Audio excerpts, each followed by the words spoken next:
కొప్పర్తి కథావాహిని శ్రోతలకు స్వాగతం.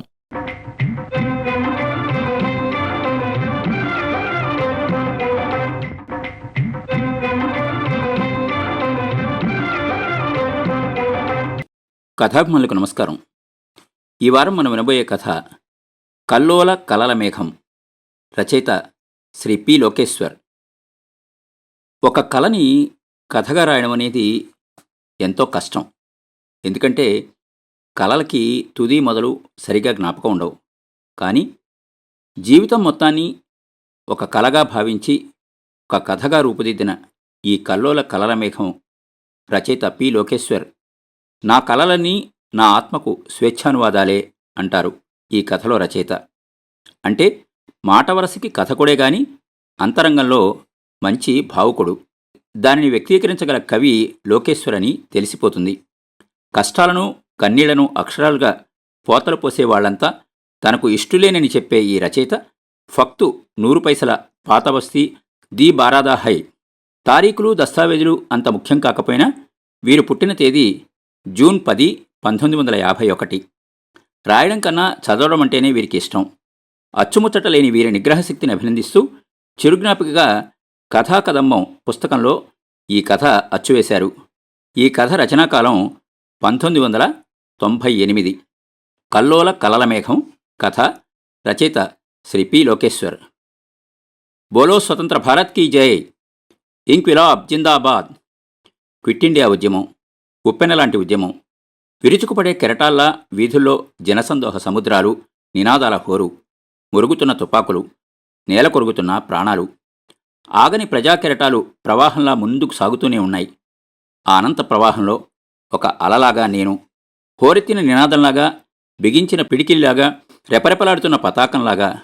ఇంతలోనే సర్రున శబ్దం చేస్తూ దూసుకొచ్చిన ఒక తోట సూటిగా గుండె గోడల్లోకి దూసుకెళ్ళిపోతూ మృత్యును ముఖాముఖంగా మొదటిసారిగా, చివరిసారిగా, ఏకకాలంలో లిప్తకాలంలో ప్రత్యక్షంగా అనుభవిస్తూ దేశం కోసం ప్రాణాల్ని బలివ్వాలన్న చిరకాల వాంఛ ఇన్నాళ్లకు ఇలా నెరవేరడం బరువుగా మూతపడుతున్నా నా కళ్ళు తెరిచాను. కరిగిన కళ. గుండె ఇంకా దడదడా ఉద్వేగంతో కొట్టుకుంటూనే ఉంది. నినాదాల హోరు చెవుల్లో ఇంకా రింగులుగా తిరుగుతూనే ఉన్నది. కళ. ఎంత మంచి కళ! నేను పుట్టకముందే జరిగిన స్వాతంత్రోద్యమంలో పాల్గొని ప్రాణత్యాగం చేసినట్టు వచ్చిన కళ.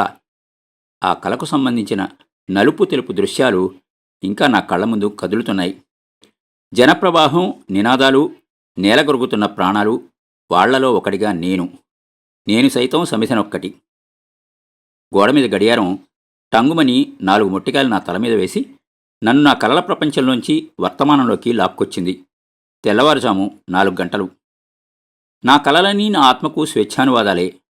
నాకన్నా ముందే జీవించి చనిపోయిన ప్రముఖులను, కళాకారులను, విప్లవకారులను నేను కలల్లోనే కలుసుకున్నాను. ఏకబిగిన వారం రోజుల పాటు గ్లింప్సెస్ ఆఫ్ వరల్డ్ హిస్టరీ చదివిన తర్వాత కలల్లో ఎన్నోసార్లు నెహ్రూ గారిని కలుసుకుని మాట్లాడాను. అలానే లింకన్, లెనిన్, మావో, పచ్చటి పంటచేల మధ్య నిలబడి మావోతో మాట్లాడడం కలకాల్ సుమా అన్నట్టే అనిపించింది. మరి రాజ్ కపూర్ మాట ఏమిటి? కలల ప్రపంచంలో నేను రెగ్యులర్గా కలుసుకునే మిత్రుడైతే చెంగీజ్ ఖాన్ నవల చదివిన తర్వాత ఇక కలలన్నీ దానికి సంబంధించినవే. గోబీ ఎడారుల్లో గుర్రాలపై స్వారీ, టెమూజిన్, కరాచలతో పాటు తను విచ్చుకత్తులను పట్టుకుని యుద్ధాలు చేయడం.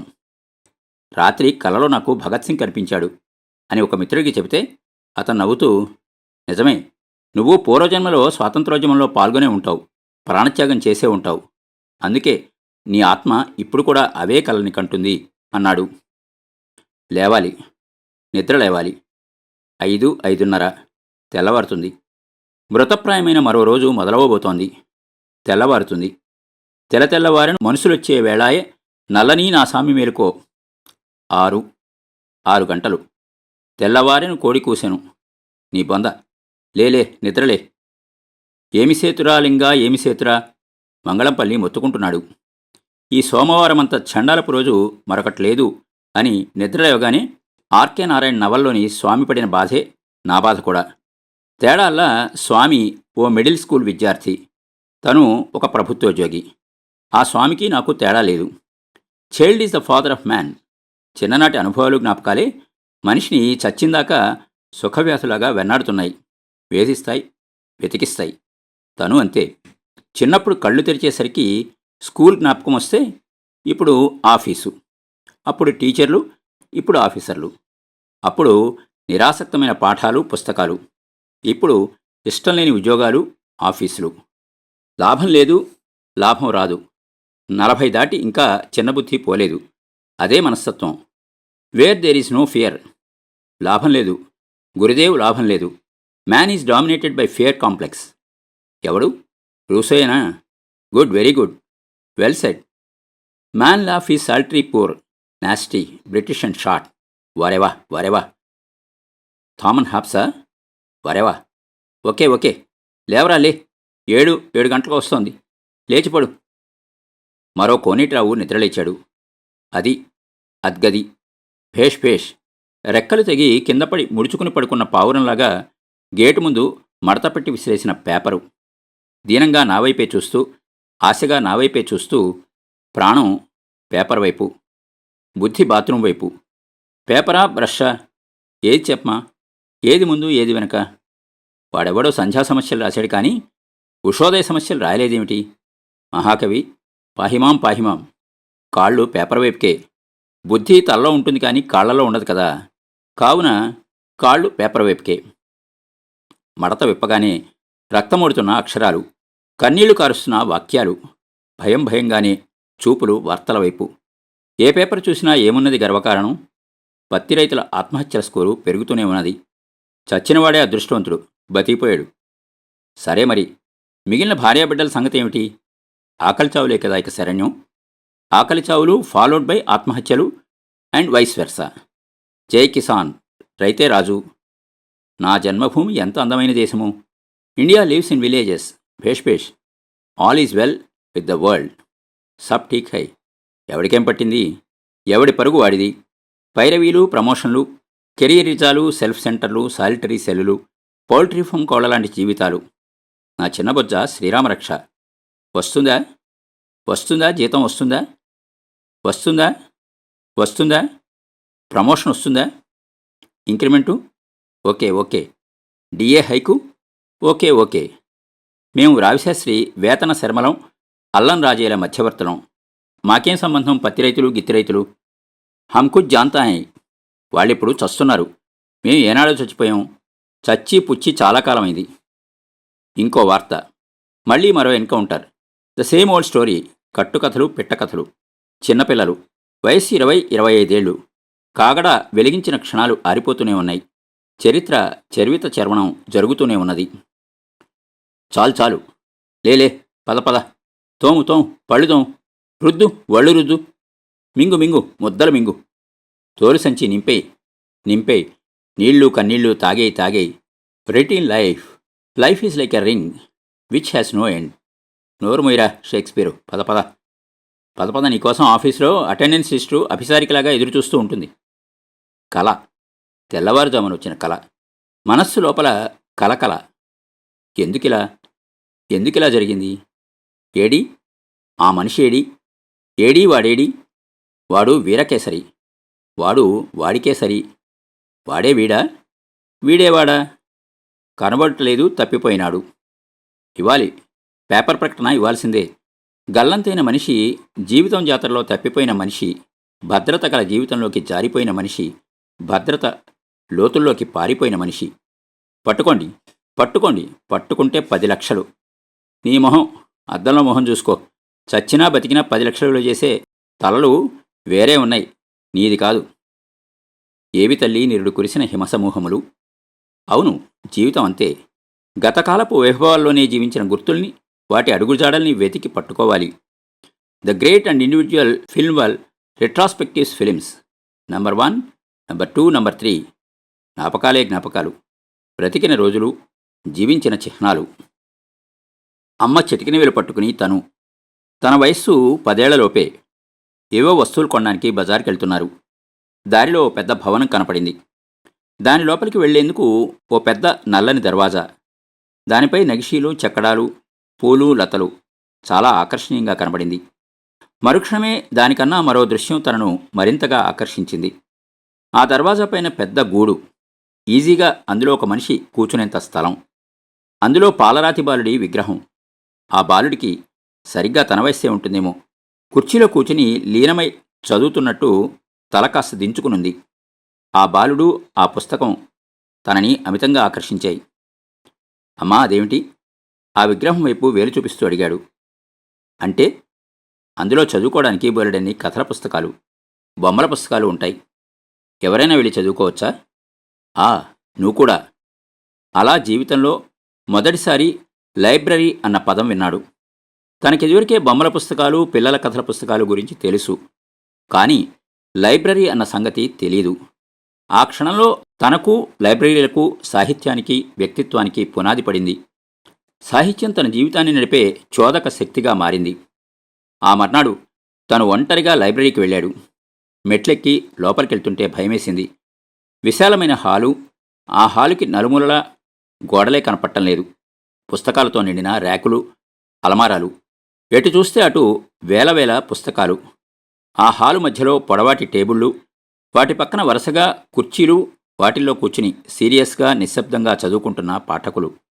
పైన ఫ్యాన్ల చప్పుడు, కింద పేపర్లు తిప్పుతున్న చప్పుడు. మిగతా అంతా అక్కడ నిశ్శబ్దమే. చదువుకుంటున్న వాళ్ళందరూ తన కళ్ళకి తపస్సు చేసుకుంటున్న మునీశ్వరులాగా కనిపించారు. ఆ రోజు తన జీవితం మరో దారిలోకి మళ్ళింది. చిన్నపిల్లల సెక్షన్లోని పుస్తకాలన్నీ నెమ్మదిగా చదవడం మొదలైంది. కొన్ని అర్థమయ్యి మరికొన్ని అర్థం కాకుండా రీడింగ్ ఒక అడిక్షన్లాగా మారింది. అరేబియన్ నైట్స్, కాశీమజిలీ కథలు, సహస్ర శిరచ్ఛేద అపూర్వ చింతామణి మొదలుకొని చేతికందిన ప్రతి పుస్తకం చదివాడు. సంవత్సరాలు గడిచి హైస్కూల్లోకొచ్చాడు. అప్పటికే జీవితంలో అంతర్ముఖత్వం, ఏకాకితనం మొదలైంది. స్నేహితులు ఎవరూ నచ్చేవాళ్ళు కారు. పైగా క్లాస్లో తనందరికన్నా చిన్నవాడు. తనను ఎవరూ లెక్క చేసేవారు కాదు. తమలో కలుపుకునేవాళ్ళు కాదు. క్లాసులో ఒంటరితనం. గవర్నమెంట్ టీచర్లు పాఠాలు సరిగ్గా చెప్పేవాళ్ళు కాదు. వాళ్ళు చెప్పినా ఆ పాఠాలు తనను ఆకర్షించేవి కావు. టీచర్ల కొరత మూలాన సైన్స్ మాస్టారు చరిత్ర కూడా చెప్పేవాడు. చెప్పేవాడు అనడం కన్నా పాఠాలను చూసి చదివేవాడు అనడం సబబు. ఫలితంగా ఏ సబ్జెక్టు, ఏ టీచరు తనకు నచ్చేవాళ్ళు కాదు. క్లాసులో కూర్చునే తన తన కలల ప్రపంచంలోకి వెళ్ళేవాడు. ఇంకొన్ని రోజులు గడిచేసరికి స్కూల్ అంటే అయిష్టం మొదలైంది. నెమ్మదిగా స్కూల్ ఎగ్గొట్టి లైబ్రరీలో కూర్చుని తనకిష్టమైన పుస్తకాలు చదివేవాడు. సాహసగాథలకు సంబంధించిన పుస్తకాలు తనకు బాగా నచ్చేవి. తను ఏదో గొప్ప పని చేయాలనే తపన. నిరంతరం కలల్లో విహరించడం జరిగేది.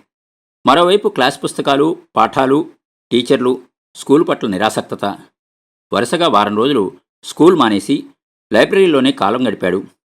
నాన్నకి క్లాస్ టీచరు కబురు అందజేశాడు. ఆ విషయం తెలిసి నాన్న తంతాడని విపరీతమైన భయం కలిగింది. దానివల్ల రైలెక్కి విజయవాడ పారిపోయాడు. నవలల ద్వారా విజయవాడ తనకు అప్పటికే పరిచయం కాబట్టి ఆ వాతావరణం, కనకదుర్గ గుడి, కృష్ణవేణి నది, కాళేశ్వరరావు మార్కెట్టు, బందరు కాలవ, ప్రకాశం బ్యారేజీ అన్నీ తనకు తన పూర్వజన్మ నుండి తెలిసిన ప్రాంతాల్లాగే కనిపించాయి.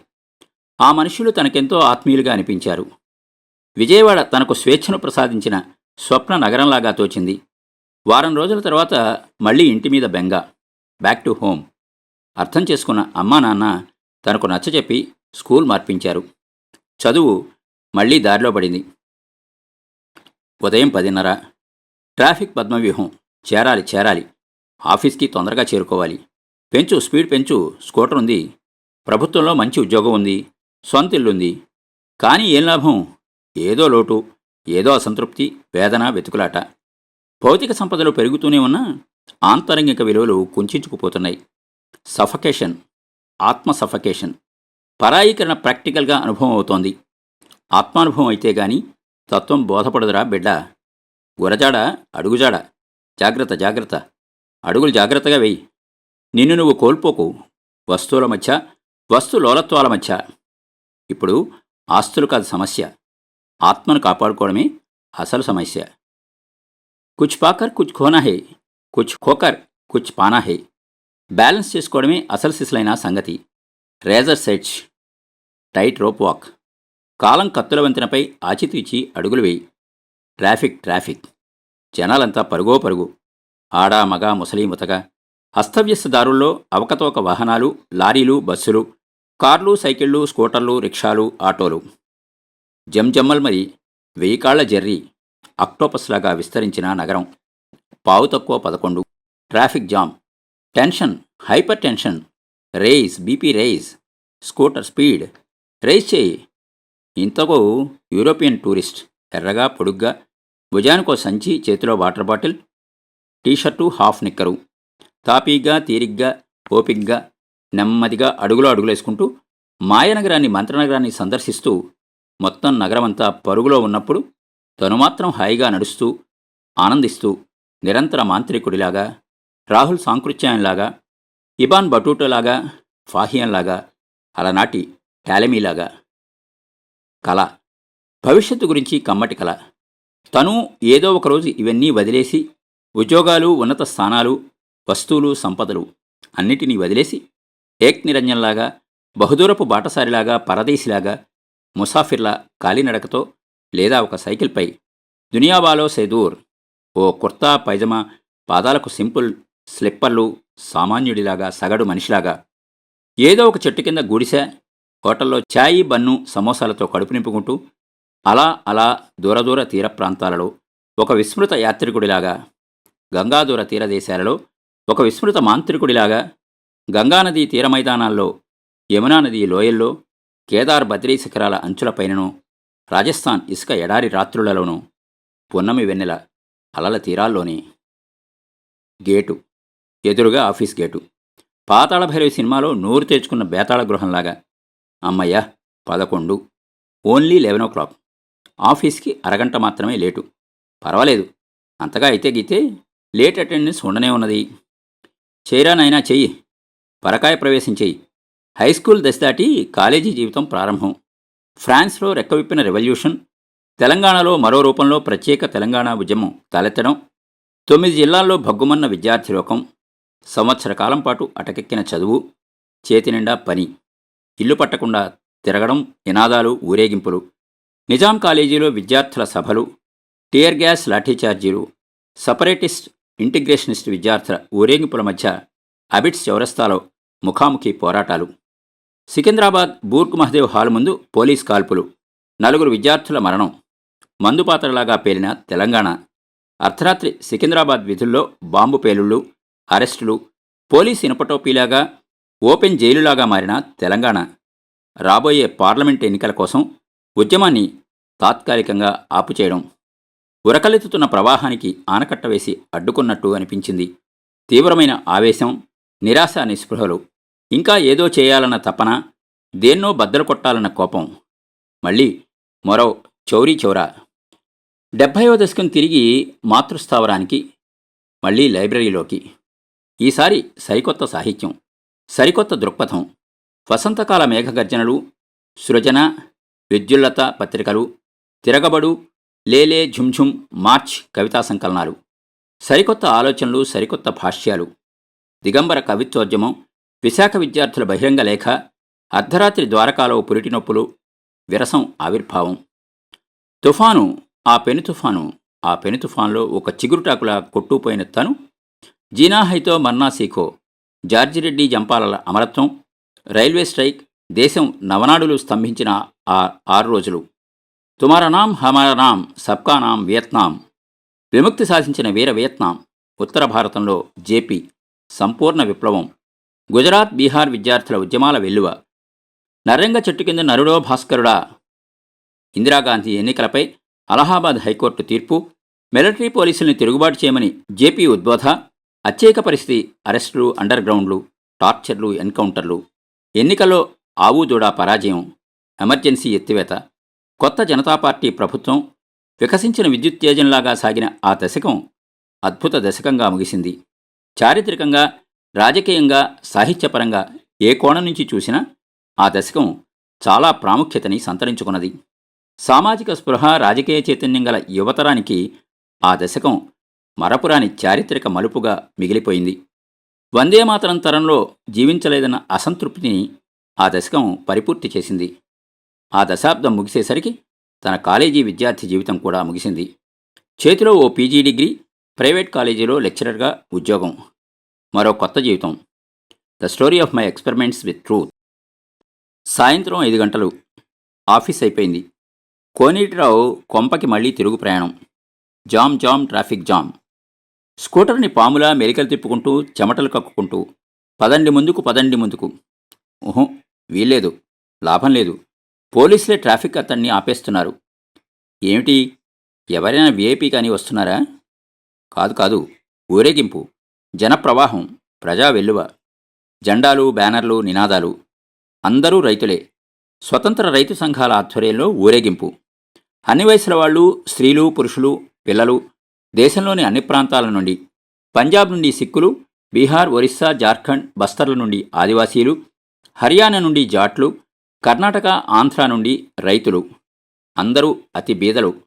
అన్నమో రామచంద్ర అనేవాళ్ళు, దరిద్ర నారాయణులు, గోచీపాతల వాళ్ళు, డొక్కలెండిన వాళ్ళు, కాళ్లకు చెప్పులు కూడా లేనివాళ్ళు. వాళ్ళ భాషలలో నినాదాలతో, ఘోషలతో, బిగించిన పిడికిళ్లతో, విస్ఫులింగాలతో చిందులు వేస్తూ, కదం తొక్కుతూ, డప్పులు వాయిస్తూ, పాటలు పాడుతూ ఊరేగింపు ముందు భాగాన రక్తాక్షరాల బ్యానర్లు. పత్తి రైతుల ఆత్మహత్యలన్నీ సామాజిక హత్యలే.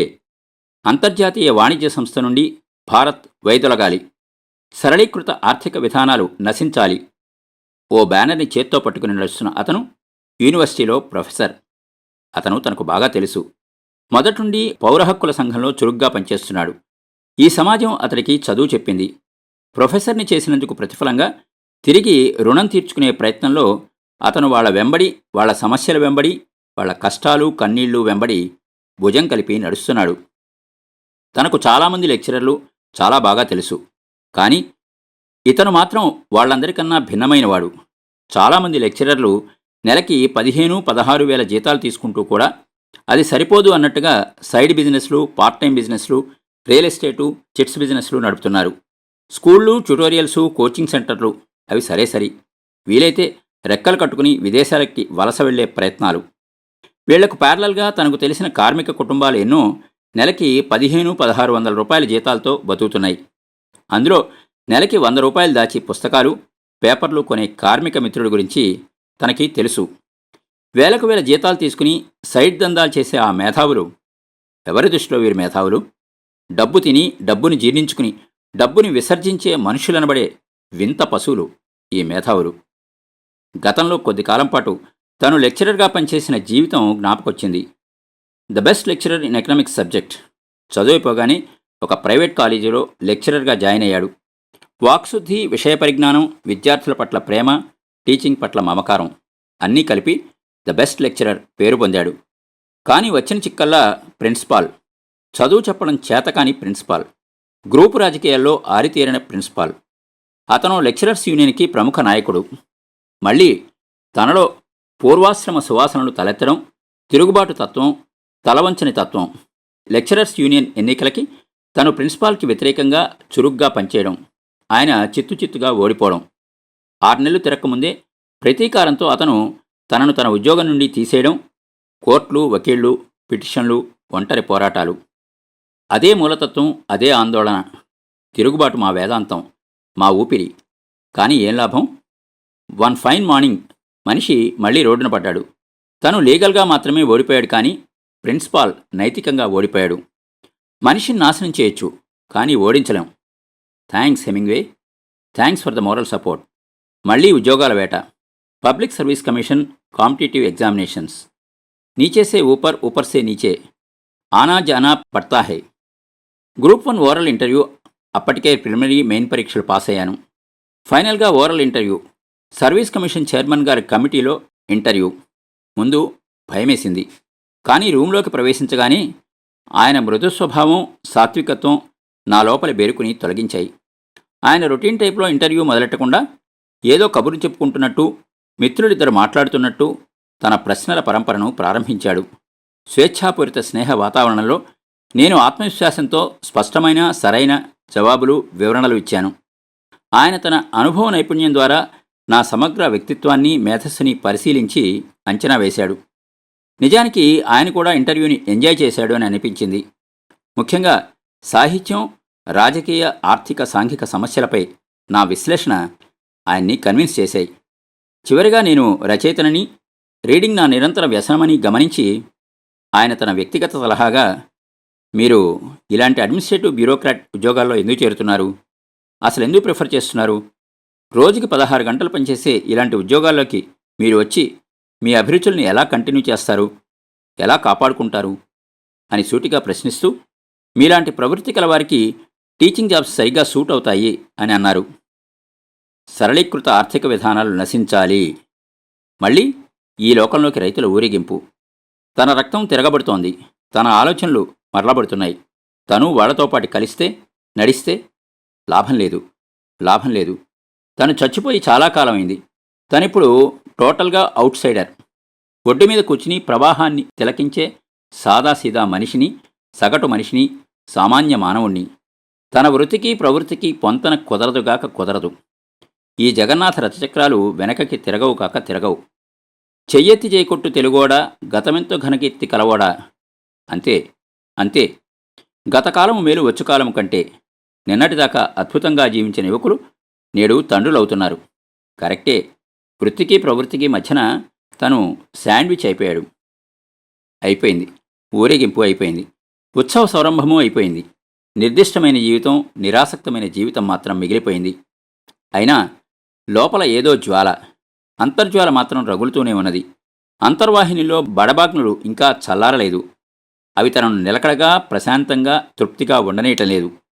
ఏదో వ్యాక్యూమ్, తట్టుకోలేని ఒత్తిడితో నిండిన వ్యాక్యూమ్. తను ఎప్పుడు బద్దలవుతాడో తనకే తెలీదు. ఆ రాత్రి మళ్ళీ కలల అలజడి, అలజడి రాత్రి. కల, కలకల. నేను ఆక్కుండా పరిగెత్తున్నాను. అనేకానేక రూపాల సంకెళ్ల నుంచి తప్పించుకోవడానికి, నన్ను నేను రక్షించుకోవడానికి ఏ అదృశ్య శక్తిలో అకస్మాత్తుగా నా 2 చేతుల్ని నరికేశాయి. అలాగే 2 కాళ్లను కూడా. ఆశ్చర్యం. నాకు ఎటువంటి బాధ కలగడం లేదు. మొత్తం శరీరం ఎనస్థీషియా ఇచ్చిన రోగి శరీరంలాగా ఉన్నది. ఆ అదృశ్యశక్తులు నా తలను కూడా నరికేశాయి. మిగిలిన దేహం ముక్కలు ముక్కలుగా మారి గాలికి ఎగిరిపోయింది. నా అస్తిత్వం మాయమైంది. నా చిన్ని గుండె, తడియారని గుండె, ఎర్రగా రక్తమూడుతున్న గుండె ఆగకుండా నేలపై ఎగిరెగిరి పడుతూనే ఉన్నది. నా అస్తిత్వంలో చివరికి అది మాత్రమే మిగిలింది. ఏ శక్తులు దాన్ని నాశనం చేయలేకపోతున్నాయి. కాలం కత్తులకు అది లొంగటం లేదు. అది అగ్నిలో కాలదు, నీటిలో మునగదు, గాలిలో ఎగరదు. నేలపై అది అలా అలా కొట్టుకుంటూనే ఉంది. టకటక టకటక టకటక కొట్టుకుంటూనే ఉన్నది. కళ్ళు తెరిచాను. ఎదురుగా గోడ మీద గడియారం. టక్ టక్ టక్. ఎచ్చటికి పోతావి ఈ రాత్రి? ఎప్పుడు తెల్లవారుతుంది ఈ రాత్రి?